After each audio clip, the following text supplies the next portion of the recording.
And then there were two. After a very big field of GOP candidates, it is down to just former President Donald Trump and, of course, our former governor and former UN Ambassador, Nikki Haley. Thank you so much, Ambassador Haley, for being back with us today. Thank you. It's a great night again in South Carolina. That's right. My, how time flies. You and I sat together right here in May as you declared your candidacy. And you said in that interview that you've never lost a race.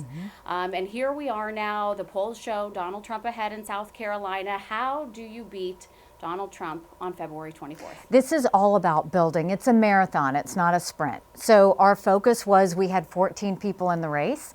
So we got through a dozen of them and got a dozen of the fellas out of the way. We've just got one left. We started with 2% in Iowa. We ended with 20%. We wanted to do better than that. We got 43% of the vote in New Hampshire. But think about that. Donald Trump, who is the incumbent, did not get 43% of the vote. That's the bigger story. Now we come into South Carolina and we're going to try and tighten that gap even more.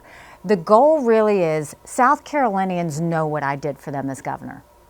We want to go and make sure we fight just as hard to earn their support and show them that I can do that same thing as president and really bring our country together and really get our country strong economically from a national security perspective and more importantly to get the chaos out of the way. All right, speaking of New Hampshire, let's revisit that just a little bit. It seems as though since the New Hampshire primary, Trump has ramped up attacks against you and your campaign. He said that anybody who supports or gives money, donates to the Nikki Haley campaign is barred from MAGA. Now that he is intensifying, do you plan to intensify attacks on him? Well, we've been very open and honest. I talk about the differences. I voted for Donald Trump twice. I was proud to serve America in his administration. But chaos follows him.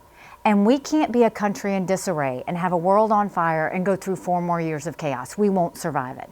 We saw him get completely unhinged after the New Hampshire election. He had told everybody I was going to lose by 25 points. We came in with 43%. And what did he do? All he did was talk about revenge.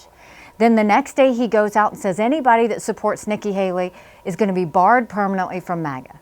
We had fun with it. We put barred permanently shirts out there for sale. We sold 15,000 shirts. Then the next day he goes to the RNC and pushes them to name him the presumptive nominee. They got pushback. That didn't happen. Then the next day he's got a court case. And I haven't paid that much attention to his court cases, but he was all on a rant because he had lost that one, owes a ton of money. And he talks about being a victim. Think about from the New Hampshire election to the rant on the court case. Not once did he mention the American people. Not once did he mention the fact that we've got spending out of control. Not once did he mention that only 31% of 8th graders in our country are proficient in reading. Not once did he talk about the fact that the border is completely open and our national security is at risk. Not once did he talk about the lack of law and order. And not once did he talk about the wars around the world. He only talked about himself. That's the problem. But what we know even more than that, he can't win a general election.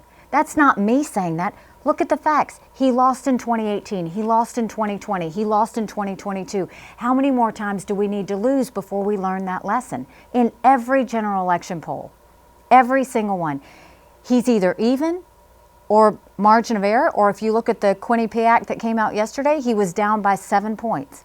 In every one of those polls, I'm up by up to 17 points. The CNN poll came up, I defeat Biden by 13 points.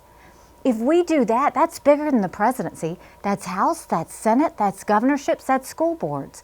But more than that, you go into D.C. with a double-digit win like that, that's a mandate to get our economy back on track and stop the wasteful spending. That's a mandate to get our kids reading again and going back to the basics in education.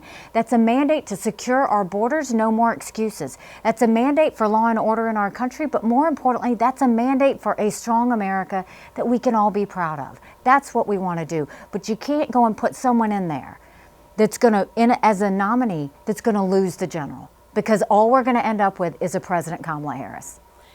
Let me ask you this. So since we're talking to South Carolinians right now, South Carolinians remember that back in 2012, there was a seat open in the Senate. Jim DeMint left his seat open and you appointed Of course, at that time in 2012, you appointed Tim Scott to take his seat.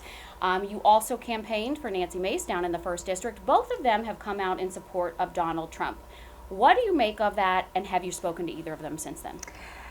You know, when I appointed Tim Scott, it was really me trying to take South Carolina to a new level. I thought he was the right person at the right time. I still think that that was a good decision, and I stand by that. Tim Scott has to sleep with his decision. That's his to make. That's his to deal with. I'll let you and South Carolinians deal with that. The same with Nancy Mace. I mean, we fought hard for her. We fought for her reelection. The same thing there. But if you look, Donald Trump has surrounded himself with the political elite. And when you look at the South Carolina political elite that have surrounded him, think about it. That's the same political elite that fought me every step of the way. Mm-hmm. So a reporter asked me, he said, what do you think about the South Carolina governor supporting President Trump? I said, oh, you mean the one that I defeated when I ran for governor? And they said, what do you think about, all of the other political elite elected officials? I said, the ones where I forced them to have to show their votes on the record and stop hiding behind voice votes, the ones that I made disclose their income so that taxpayers knew who was paying them, the ones where I vetoed $500 million worth of pet projects because that's not what taxpayers were paying for. I don't want that political class. I don't need the Lindsey Grahams of the world out there. That's not what I want. I've always fought for the people.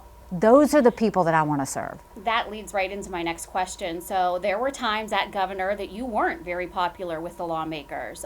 You were very often against establishment. You had the famous roll call vote, meaning we have to know how our lawmakers, and South Carolinians have a right now to know how our lawmakers are voting on different issues.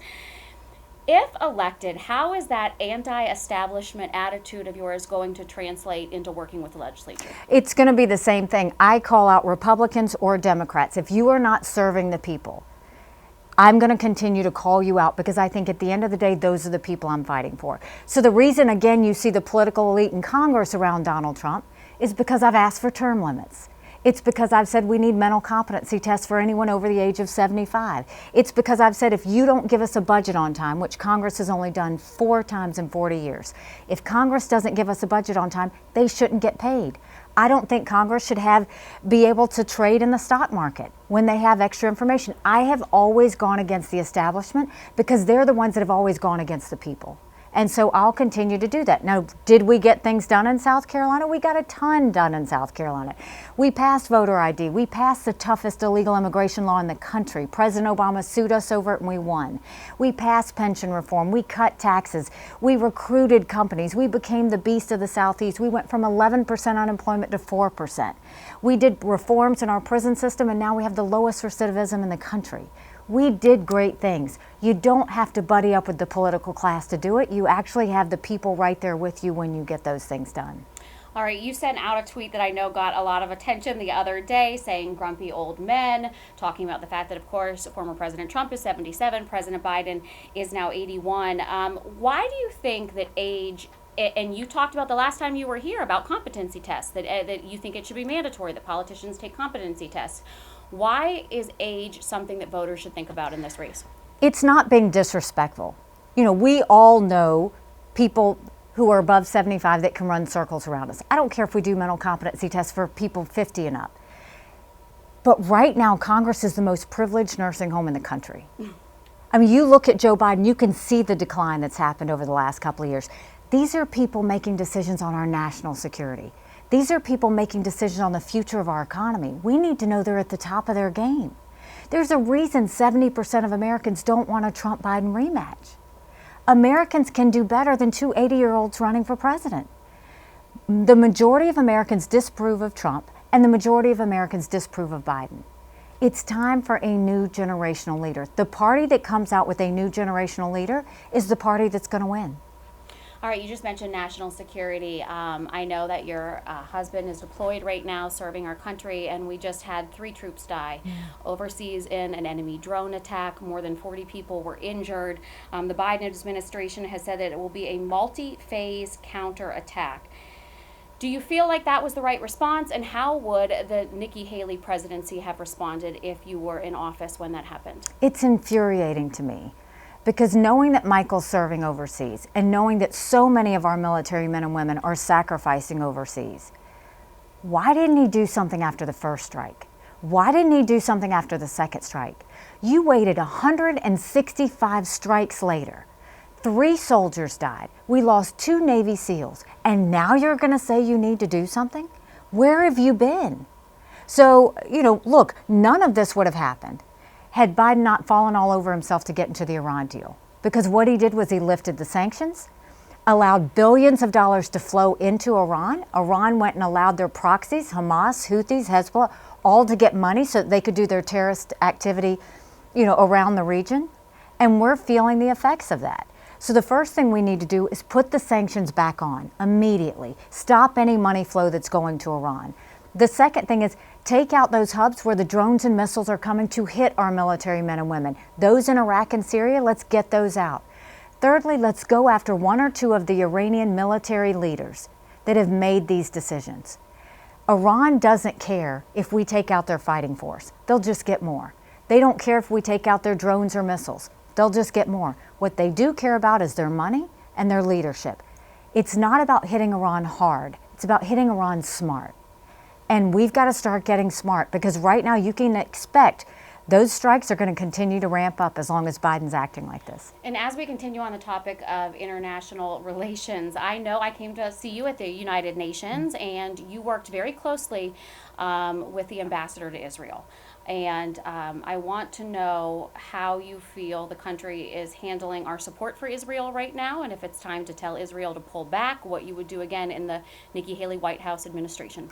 I think the problem is President Biden and Congress have not told the American people why they should care. And so people don't know why should we help Ukraine? Why should we help Israel? A leader's job is to tell everybody everything and let them know where you want to go. You look at Israel. It's a bright spot in a tough neighborhood.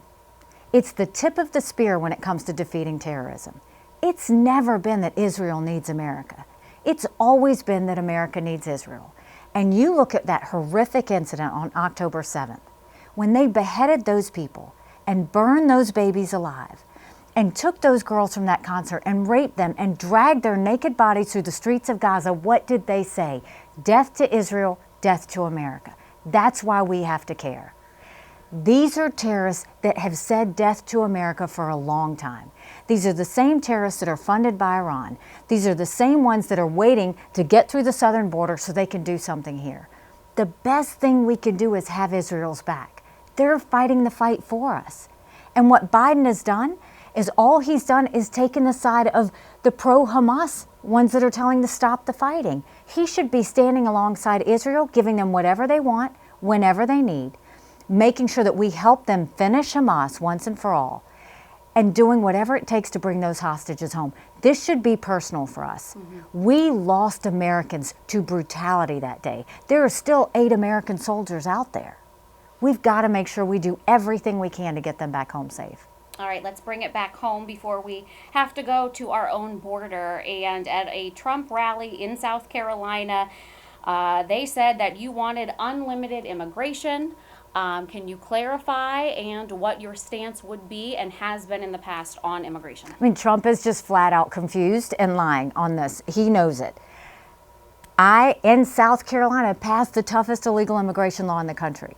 We were the first and the strongest. And Obama sued us for a reason and we won. I want to take what we did in South Carolina and go national with it. We'll do further than what Trump even did. We'll do a national E-Verify that requires every business to prove that the people they hire are in this country legally. Defund sanctuary cities once and for all. We have to stop these safe havens that are allowing illegal immigrants to find.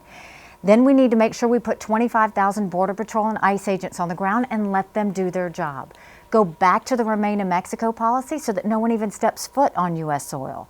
And instead of catch and release, we need to go to catch and deport. That's the way we'll stop the border. It's the ironic part is Trump actually pushed for amnesty when he was president. He actually pushed for the DACA recipients. I have never said we needed to do that. If you remember, as governor, I pushed back against Syrian refugees. I pushed back against Guantanamo Bay prisoners that they wanted to bring in.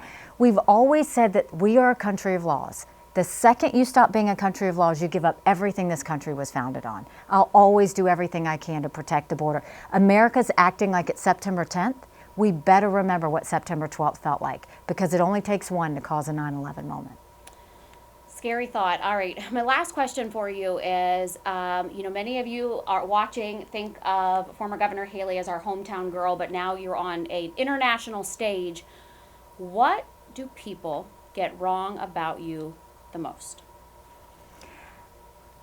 I think that they forget that I was a strong conservative governor. I came in on the Tea Party wave. And I also think that what's important is remember what we did together. We pushed a lot of reforms together, but we didn't do it by dividing each other. We didn't do it by hating each other. I mean, you think about that horrific shooting that we had at Mother Emanuel. On the heels of Ferguson, any other city, and we watched multiple cities burn in flames.